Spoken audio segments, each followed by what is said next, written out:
Hi weavers, welcome to our channel just imagine novels.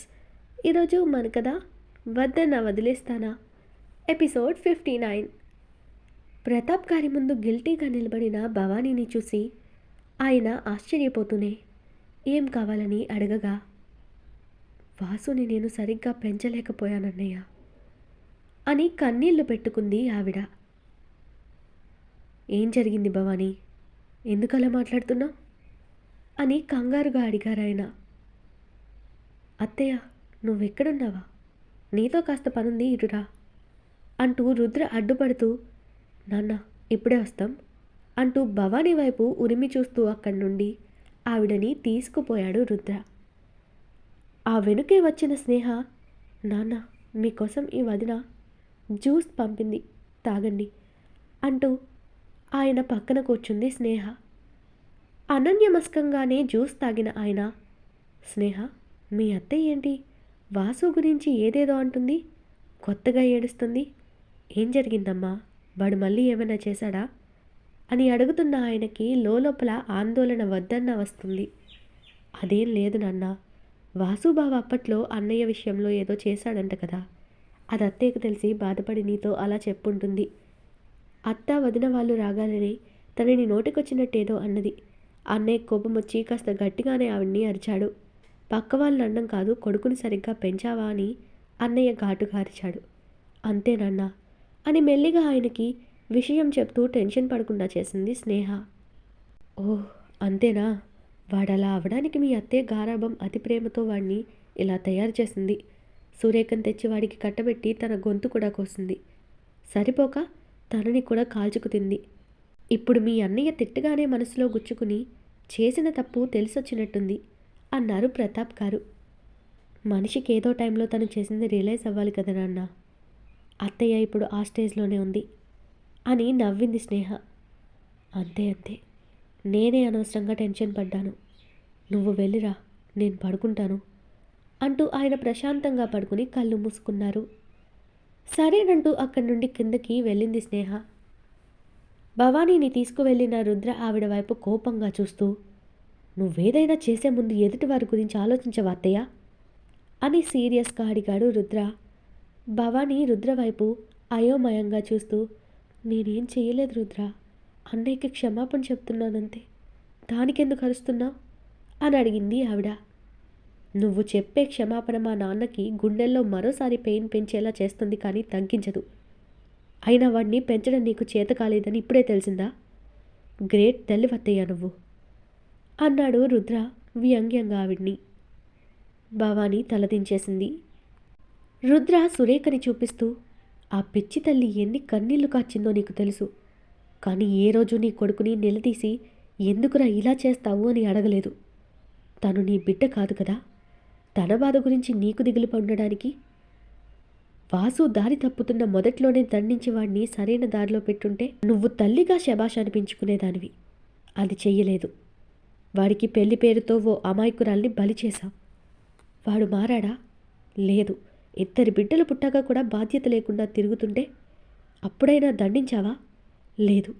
వాడి తప్పుని కూడా నీ కోడలి మీద వేసి నువ్వు నీ మొగుణ్ణి ఆకట్టుకోలేదు అన్నావు. ఆ పసివాళ్ళు ఏం పాపం చేశారత్తయ్య? నీకు తెలుసా, నేను బండి మీద తండ్రిగా ప్రేమను చూపిస్తుంటే అది చూసి పిల్లలు మాకు మా నాన్న అలా చెయ్యరెందుకు అని వాళ్ళ మనసు పడే బాధ నాకు కనపడుతుంది. అది నువ్వెప్పుడైనా అర్థం చేసుకున్నావా? పైగా బబ్లుకి చెడు మాటలు చెప్తూ వాడిలో ద్వేషం అసూయల్ని రేగేలా చేసి అర్థాలు నేర్పించి వాడిని కూడా వాడి నాన్నలా తయారు చేయాలని చూశావు అని రుద్ర అనగానే భవానీ కంగారుగా, నేనా? నేను వాడికేమీ అలా చెప్పలేదు అని బుకాయించింది ఆవిడ. నాకన్నీ తెలుసు అత్తయ్య, నువ్వు వాడికి శివాని విషయంలో ఏం చేయమని చెప్పింది నా దగ్గర వీడియోతో సహా ప్రూఫ్ ఉంది. ఇప్పటిదాకా దాని గురించి నేనెవ్వరినీ ఏమీ అనలేదు, కానీ ఇవాళ నువ్వు చేసిందందరికీ తెలియాలి. బబ్లుని కూడా నువ్వు చెడగొట్టకుండా ఉండాలంటే నువ్వేంటో అందరికీ తెలియాలి. నువ్వు శివానిపై అక్కసు తీర్చుకోవడానికి పసివాడని కూడా చూడలేదు. నీ మనవడి భవిష్యత్ ఏమవుతుంది, వాడు చెడిదారిలో పడతాడనే ఆలోచన నువ్వు చెయ్యలేదు. వాడి చేత నెక్లెస్ దొంగతనం చేయించి అది శివాని మీద చెప్పమని వాడికి అబద్ధాలు చెప్పడం నేర్పావు.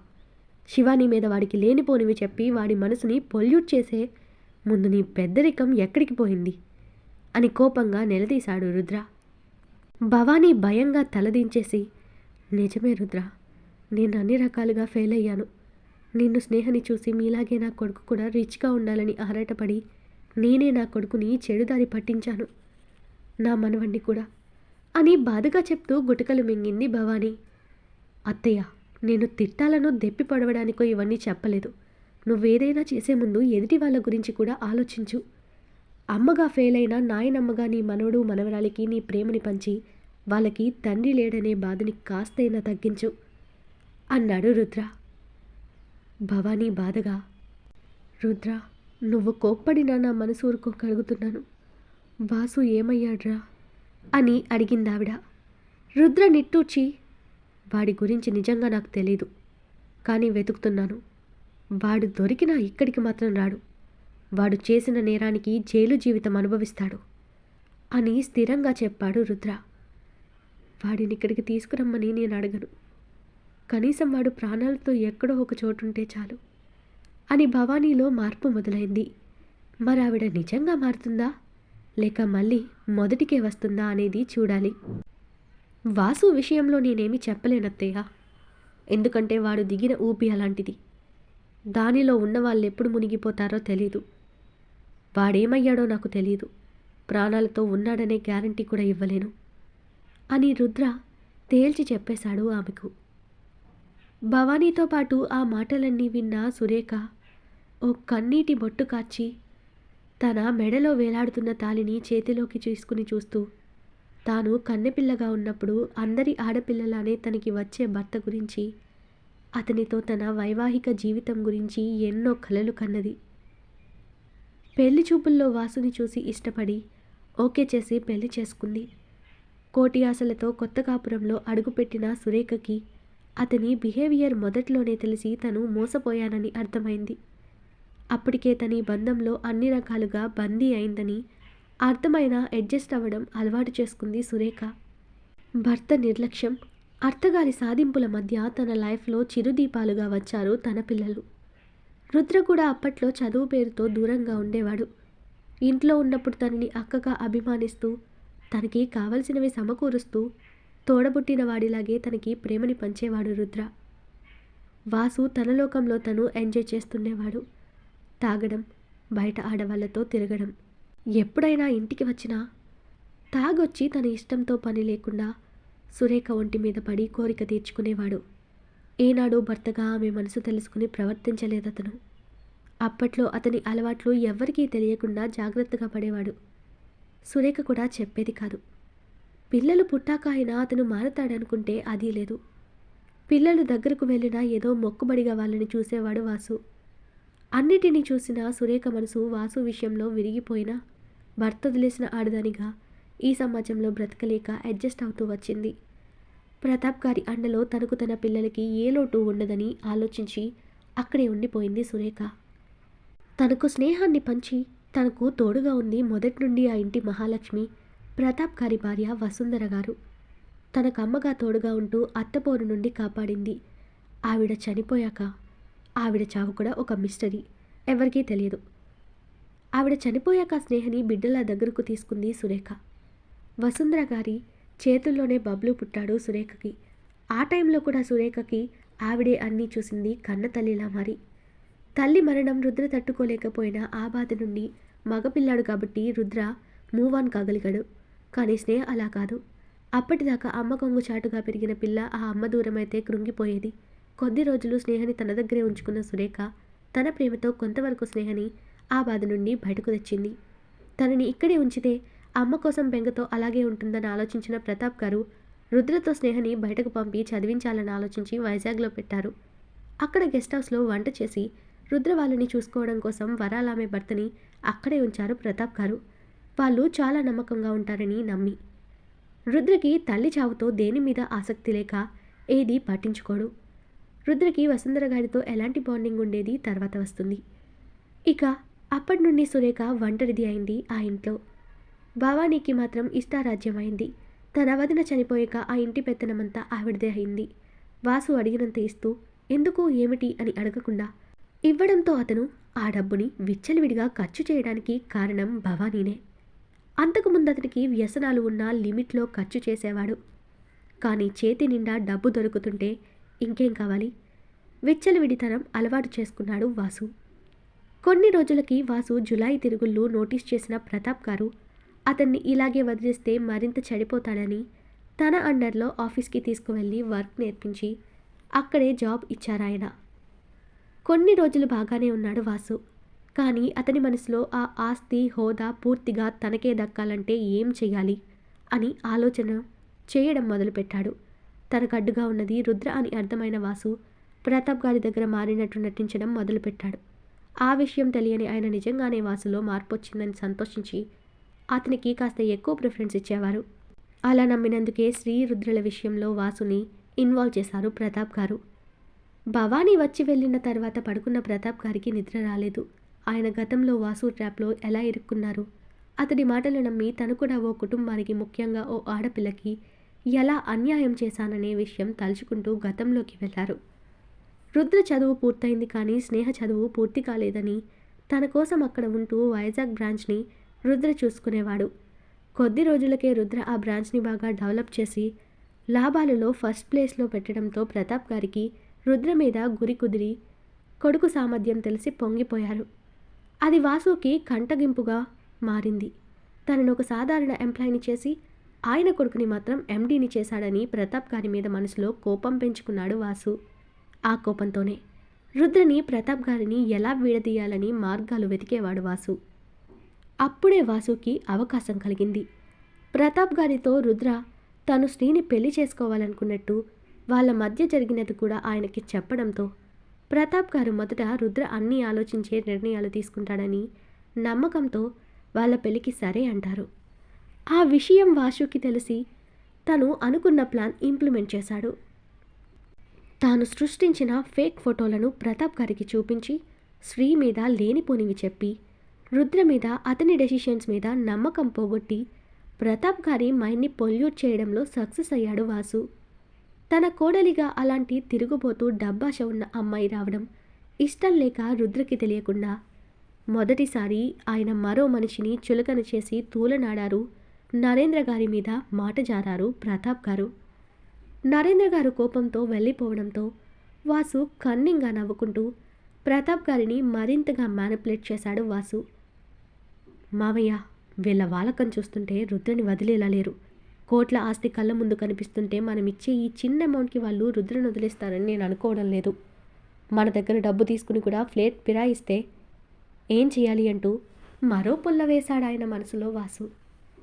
ప్రతాప్ గారు అప్పటికే వాసు ట్రాప్లో పడిపోవడంతో మనసులో దిగులు పడుతూ, అవును కదా, ఇప్పుడు ఏం చేయాలి వాసు?